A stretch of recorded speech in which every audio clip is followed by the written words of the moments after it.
Alright guys, I'm back out here again on the Nova Wagon.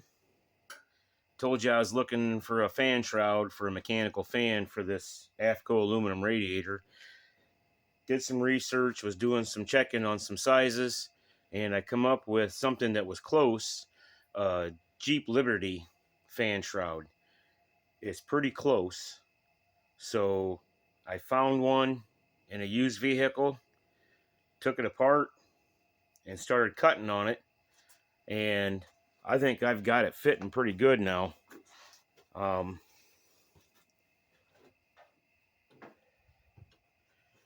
show you here in a minute, but I've been doing some progress, and I've got to get an inch spacer for the fan, my mechanical fan, so I can bolt that in, and I'll bolt the fan shroud in. I got some more wiring done.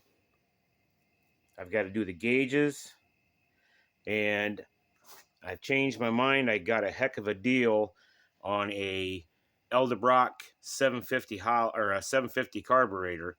I think I'm going to throw that on to break it in. So I'm getting very close to getting it running, and I don't have to wire an electrical fan up, so that saves me time.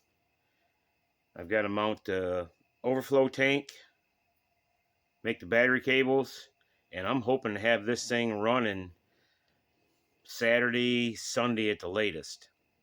So I'll show you some progress here of what I've got done so far.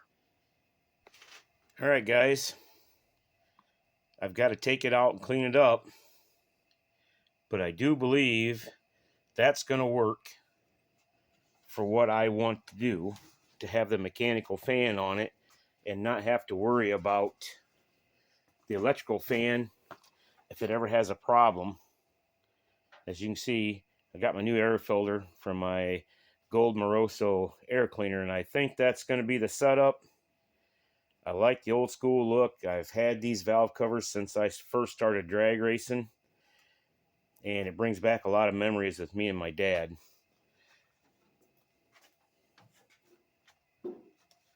Let me get this around here, and I'll show you this side of the fan shroud.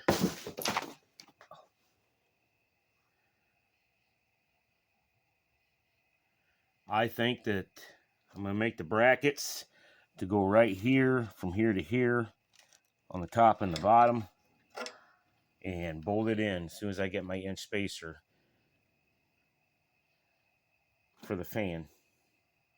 And that's another part done.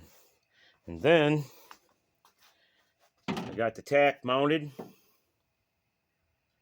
and my gauges are mounted, and I started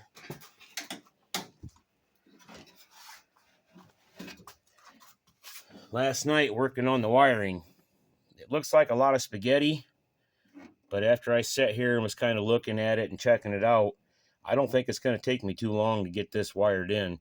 One good thing about American Auto Wire is my column has the right plug to plug into this harness, so I don't have to do any cutting on that, and that makes me very happy and takes a little bit of time and effort out of this.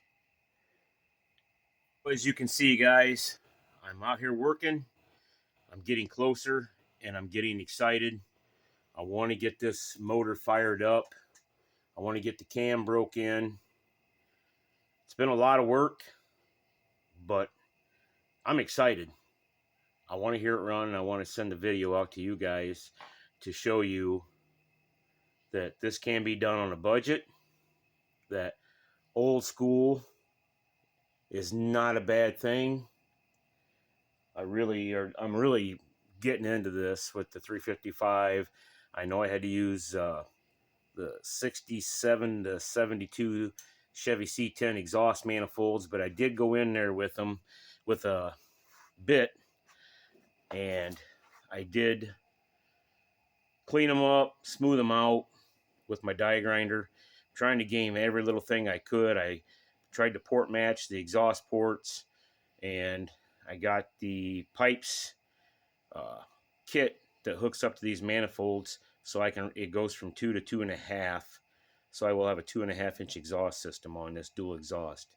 I have an old set of Hooker aero chamber mufflers that I've had since 2003 that are going to go on this thing.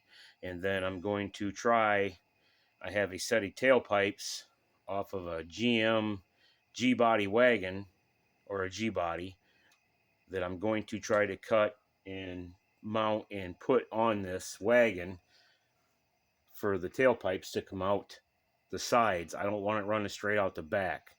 I just want it to be out the sides. I think that's a better look, and I like that the sound will be out from underneath the car. So that's my progress for tonight. I do have the upper radiator hose. I've got a new carburetor. I want to give a shout out to Dwayne Hancock from Napa here in Bryan, Ohio, for giving me a screaming deal on that carburetor and helping me out. Auto Parts Center in Bryan, Dave and Lee and the guys there, Pete. These guys have all been helping me, helping me find stuff, and I really appreciate these guys to help me a lot. I mean, you just can't build a car on your own. You need friends, and you need people, if you have a question, that you can ask. And the car community is nothing short of amazing. If you have a question or you want to talk about cars, car guys are the guys to talk to. They have a lot of knowledge. And the thing with hot rodding is, if you don't know something, you might run into a car guy who knows something that you don't, and then you might know something that he doesn't, and you guys can combine your talents. That's one of the great things about hot rodding, especially doing it on a budget. And remember, guys, build it the way you want it. Don't have anybody else tell you what to build. It's a satisfaction, and that's what hot rodding is all about. It's not about doing what everybody else is building. It's about individuality. So until next time, keep hot rodding and keep the low buck spirit alive. That's what built this great car community.